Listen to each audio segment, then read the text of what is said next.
તો અમરેલીમાં લોકસભા બેઠકની મતગણતરીને તમામ તૈયારીઓ પૂર્ણ કરી દેવાઈ છે। પ્રતાપરાય આર્ટ્સ કોલેજ ખાતે સવારે 8 કલાકથી શરૂ થશે મતગણતરી પ્રક્રિયા। તેના માટે તમામ તૈયારીઓને પૂર્ણ કરી લેવામાં આવી છે। સીસીટીવીથી સજ્જ અને મતગણતરી સેન્ટર પર પોલીસનો ચુસ્ત બંદોબસ્ત ગોઠવાશે। ટોટલ 7 મતગણતરી વિભાગ છે। 7 મત વિભાગમાં દરેક કાઉન્ટિંગ હોલ છે। દરેક હોલમાં 14 ટેબલ છે।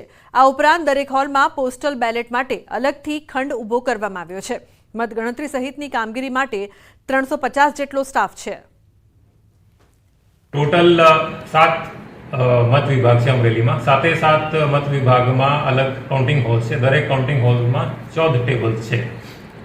ए उपरांत पोस्टल बेलेट माटे अलगथी मतगणतरी हॉल ऊभू करवामां आव्युं छे। ए हॉल में पोस्टल बेलेटनी काउंटिंग माटे 12 टेबल्स है। आम ईवीएमनी काउंटिंग और पोस्टल बेलेटनी काउंटिंग साथे सीधे संकळायेल स्टाफ है 350 जेटला स्टाफ है।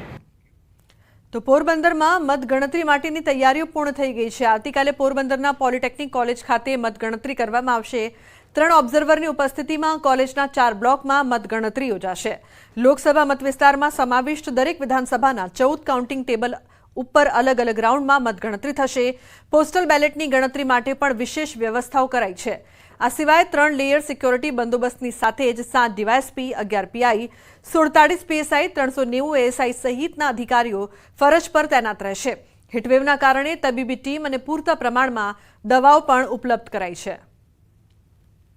पोस्टल बेलेट माटे बीजा 2 रूम अने टोटल 27 टेबल पोस्टल बेलेट माटे अने 4 टेबल ईटीपीबीएस माटे लोकसभा माटे एवी रीते पण 2 बीजा होलनी व्यवस्था थई छे। एटले टोटल आवी रीते 11 रूमनी अंदर मतगणतरीनी प्रक्रिया थवानी छे। कोईपण प्रतिबंधित वस्तु के व्यक्ति प्रवेशे नहीं अने खूब शांतिपूर्ण माहौलनी अंदर आ मतगणतरीनी प्रक्रिया संपन्न थाय ए माटे 3 लेयरमां सिक्योरिटी व्यवस्था करवामां आवी छे। जेमां सीएपीएफना 2 प्लाटून छे, एसआरपीना 2 प्लाटून छे अने स्थानिक पोलीसना 500 जेटला अधिकारी अने जवानोनुं डिप्लॉयमेंट पोरबंदर पोलीस द्वारा करवामां आवेलुं छे। तो आवतीकाले जूनागढ़ लोकसभा बेठकनी मतगणतरी कृषि यूनिवर्सिटीना इंजीनियर विभाग खाते हाथ धरवामां आवशे। कोई चूक न थाय ते माटे मतगणतरीना केन्द्र पर बीएसएफ अने पोलीसनो चुस्त बंदोबस्त गोठवी देवायो छे। मतगणतरीमां 1200 थी वधु कर्मचारीओने तैनात करवामां आव्या छे। ज्यारे जूनागढ़ विधानसभा बेठकनी मतगणतरी 21 राउंडमां पूर्ण करवामां आवशे। जूनागढ़ जिला लोकसभानी जे चूंटणी योजाती तेनी मतगणतरी है ते आवतीकाले कृषि यूनिवर्सिटीना एंजीनियरिंग विभाग में हाथ धरवामां आवशे। खास जोवा जाए तो एंजीनियरिंग विभाग आवेलो छे ज्यां मतगणतरी थवानी छे त्यां हाल चुस्त पोलीस बंदोबस्त गोठवी देवामां आव्यो छे। बीएसएफना जवानों तेमज पोलीस स्टाफ द्वारा अहीं गेट उपर छे ते चेकिंग हाथ धरवामां आव्युं छे ने अंदर जता जे कर्मीओ छे तेने पण हाल चेकिंग करवामां आव्युं छे। बीजी तरफ जोवा जाए तो 135 टेबल उपर छे ते मतगणतरी छे ते हाथ धरवामां आवशे ने 1200 थी वधु कर्मचारीओ आ जे गणतरी तेमां भाग ले छे। जूनागढ़ अने गीर सोमनाथ जिल्लानी कुल 7 विधानसभा आवेली छे ते 7 विधानसभानी जे मतगणतरी छे जे ईवीएम में उम्मीदवारोनुं जे भावी सील थयुं छे तेनी गणतरी छे ते आवतीकाले हाथ धरवामां आवशे। अतुल व्यास, न्यूज़ 18 गुजराती, जूनागढ़। तो साबरकांठा लोकसभा बेठकनी हिम्मतनगर सरकारी पॉलिटेक्निक कॉलेज में मतगणतरी हाथ धराशे। 2000 जेटलो स्टाफ फरज पर रहेशे तैनात। 2326 मतदान मथकोना ईवीएमना मतोनी गणतरी हाथ धरवामां आवशे। 3 लेयर पोलीस बंदोबस्त केन्द्र पर हाजर। मतगणतरी केन्द्र पर मोबाइल लई जवा माटे कड़क पाबंदी लगावाई छे। बिल्डिंगना 9 रूममां 14 टेबलों पर मतगणतरी हाथ धराशे। मतगणतरी केन्द्र पर उम्मीदवारना चूंटणी एजंट, मतगणतरी एजंट, कामगीरी साथे संकळायेल अधिकारी अने कर्मचारी सिवायनी व्यक्तिने प्रवेश अपाशे नहीं। आवतीकाले मतगणतरी बाद ज खबर पड़शे कि कई पार्टी मैदान मारे छे।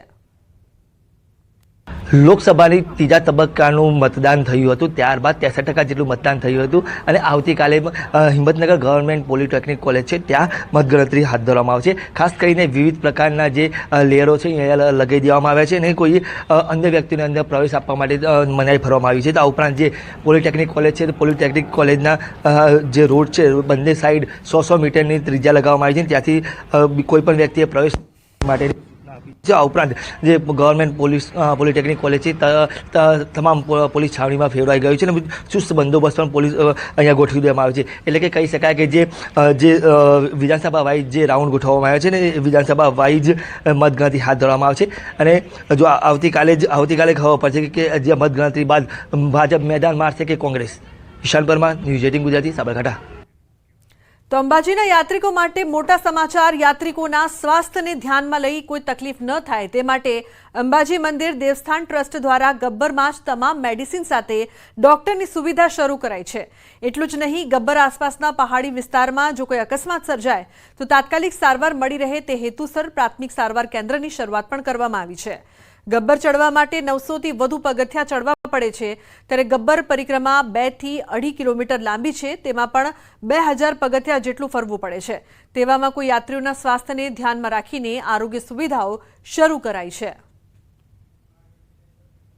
આજરોજ ગબ્બર તળેટી ખાતે જે અંબાજી ટ્રસ્ટનું જે ગબ્બર કાર્યાલય છે એની બાજુમાં ત્યાં જ આપણે એક પ્રાથમિક સારવાર કેન્દ્રની શરૂઆત કરી છે. પાટણ યુનિવર્સિટીના હેમચંદ્રાચાર્ય યુનિવર્સિટીના કુલપતિ સાહેબના હસ્તે એનું ઉદ્ઘાટન કરાવેલું છે. જે અહીંયા ગબ્બરમાં મોટી સંખ્યામાં માઈ ભક્તો યાત્રાળુઓ આવે છે અને આ ગરમીની સિઝન છે એટલે કોઈને પણ મેડિકલ ઇમરજન્સીની જરૂર પડે એના માટે વ્યવસ્થા કરવામાં આવી છે અને મેડિકલ ઇમરજન્સીની પરિસ્થિતિમાં એને સારવાર મળશે. જરૂરી દવાઓ તેમજ જરૂરી સાધન સામગ્રી પણ અત્રે લાવી દેવામાં આવેલ છે.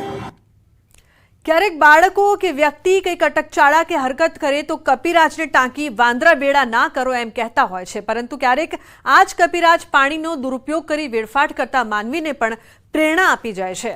કાળઝાળ ગરમી વચ્ચે પંચમહાલના પાવાગઢ જંગલમાં પાણીની લાઇનમાંથી લીકેજ થતા પાણીમાંથી એક બાદ એક કપિરાજ તરસ छिपाવી રહ્યા છે, જે સાચે જ પાણીનો વેડફાટ કરતા સૌ માટે શીખ આપી રહ્યા છે.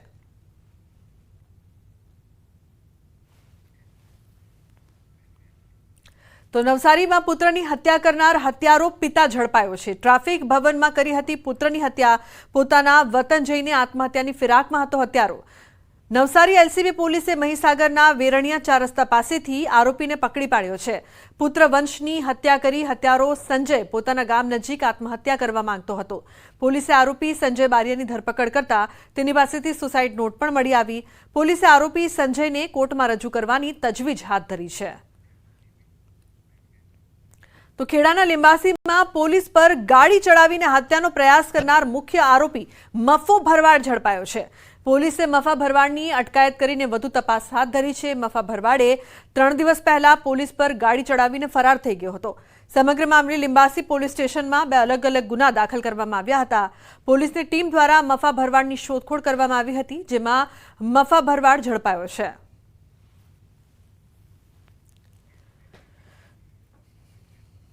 તો મહીસાગરમાં મામલતદારના ચેકિંગ દરમિયાન હોટલમાંથી ખાલી દારૂની બોટલો મળી આવી. બાલાસિનોરના 19થી વધુ એકમો સીલ કરવામાં આવ્યા.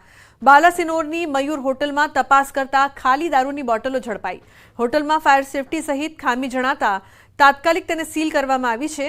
બાલાસિનોર નગર અને હાઈવે પર આવેલી અન્ય 10 હોટલ સીલ કરાઈ છે. તો નગર વિસ્તારમાં આવેલા 9 દુકાન અને ગોડાઉન પણ કરાયા છે સીલ. 4 હોટલમાં ક્ષતિઓ દેખાતા નોટિસ ફટકારાઈ છે.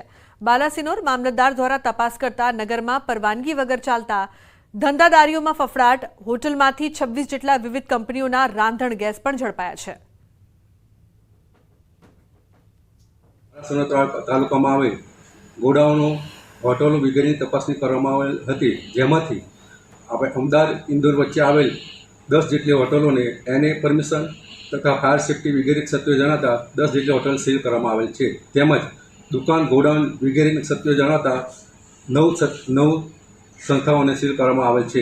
બાકીની 4 હોટલોને અન્ય ક્ષતિઓ જણાતા નોટિસ આપવામાં આવેલ છે.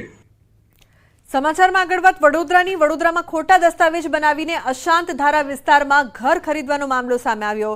સમગ્ર મામલે સ્થાનિકોએ કલેક્ટરને કરી હતી ફરિયાદ. રાવપુરા પોલીસે હાલ ઇલિયાસ, સમીર અને શકીલ નામના 3 આરોપીઓની ધરપકડ કરી છે.